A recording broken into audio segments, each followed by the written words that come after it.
I realize that this discourse about constitutional change is of major importance. I think there are few people in Guyana who today believes that we are properly governed. And to some extent, they all seem to feel that the Constitution is at fault. The last election did one good thing. It removed a regime that has been too long in office. When regimes are so long in office, they undermine all social institutions.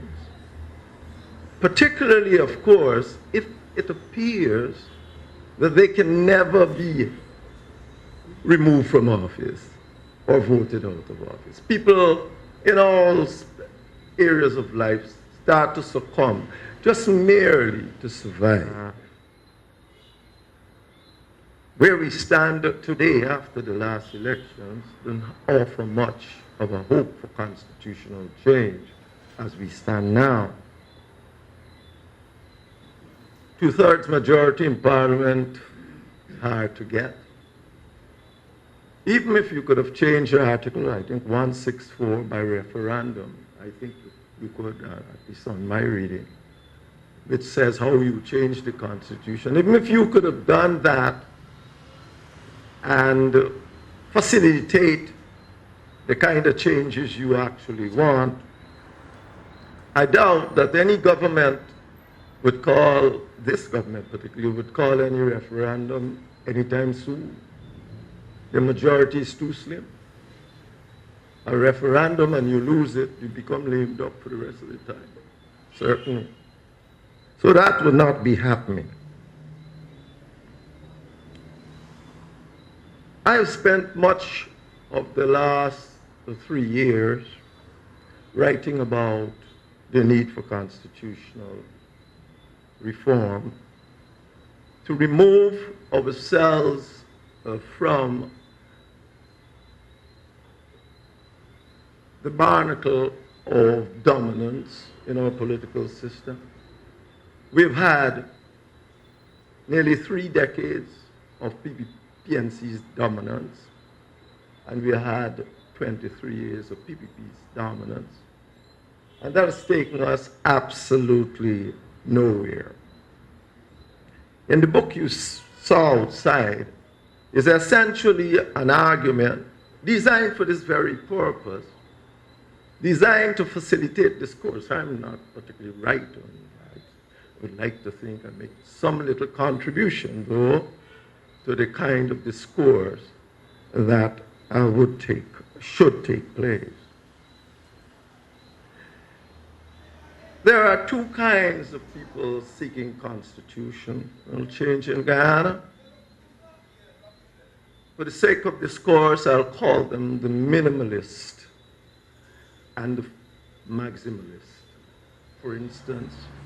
And there are about 14 issues I have here, 12, 14 issues that what I consider the minimalists would want to deal with, and which on a normal political process, our Constitution should have allowed. After all, the preamble to our Constitution speaks to the need for Guyanese to always change the Constitution as they go along.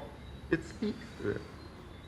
We have a Constitutional Reform Commission set up precisely to institutionalize what is in the preamble. So effectively, we should not be having a lot of trouble if we were living in a normal country. There's a curious thing about Guyana. We tend to blame people rather than institutions. We tend to not want to accept that it was our foolishness that gave us a one-man court. It was not, we have a bad judge. That may have contributed to the decision, but it was foolish to have a one-man constitutional court in the first place. We did that. We contributed to that. We must take some of the blame for that. And it needs to be changed. We should have proper institutions before we start talking about blaming people. So we have all of those. Maybe one of the most important would be, of course, the ones that speaks to post-electoral coalitions. That would be useful, particularly for small parties. It would allow us more people to form small parties because you can collate after. And there are many others. As I said, I would, for instance, speak to the question of subsidiarity in the local government system, meaning by subsidiarity that the central government should only do what local government cannot do. In that way, you disperse power, particularly in an ethnic situation such as ours, to people at the real grassroots level.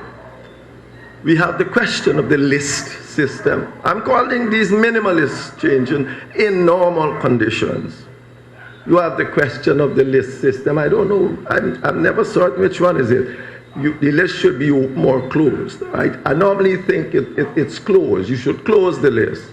But these political parties will never do that.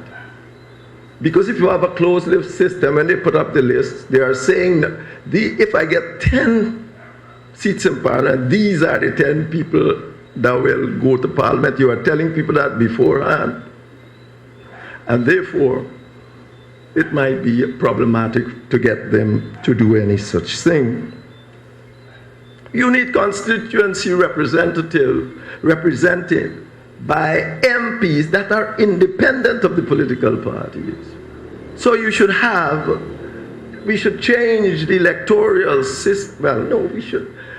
I think that the present constitution speaks to having more actual MPs, constituency representative MPs. The question, though, is the kind of system we have. Does the system we have, given the ethnic situation in Guyana, does that system actually facilitates people voting cross-racially? Maybe some kind of single transferable vote system with multi-party, with multi-member constituencies will help us to do just that kind of a thing. So why has this not happened? Why have these changes not come about? In normal system, we have their institutional arrangement. I think it has not come about because we are not a normal country.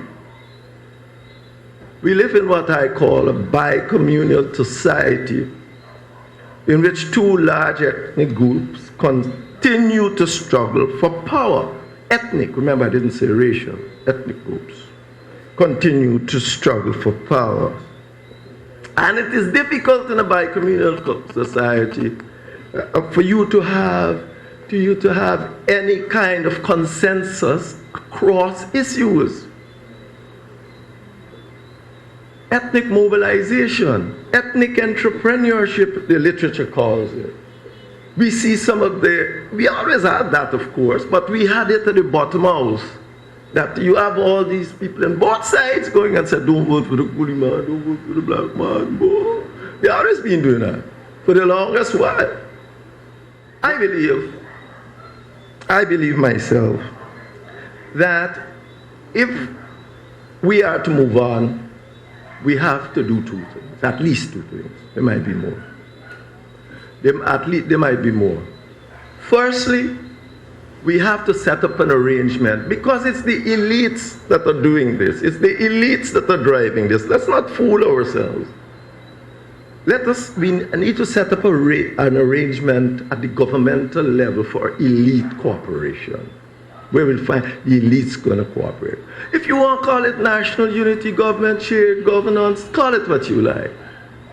And the second, we need to put in place arrangements that will facilitate the fostering of cross-ethnic voting. What do I mean by shared governance? Well, let me quickly say what I would have wanted and what I would like to see. I would not have gone back to the colonial kind of things Miles is talking about. I would want to see a presidency more like the American presidency, and I would like to wrench the political parties away from it. That is the difficult part. To do that, you will have to do quite a few other things. I would like to see American-type presidency. I would like to see a presidency that's there for fixed term.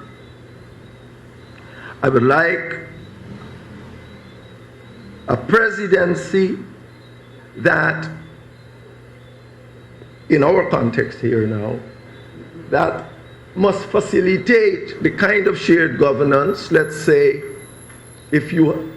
that most people are talking about and the present government is talking about, that is based on your numerical strength at any given election. But I would institutionalize a process that you must have more than 15% of votes to be part of the government. That is because I myself don't like this shared governance and national unity government. I think it's something you have to do because we have to do it. Governments without opposition, no. It's not a great shake. But we have seen this kind of arrangement happening elsewhere. And it fosters, if we do the other thing, it fosters the development of smaller parties coming in.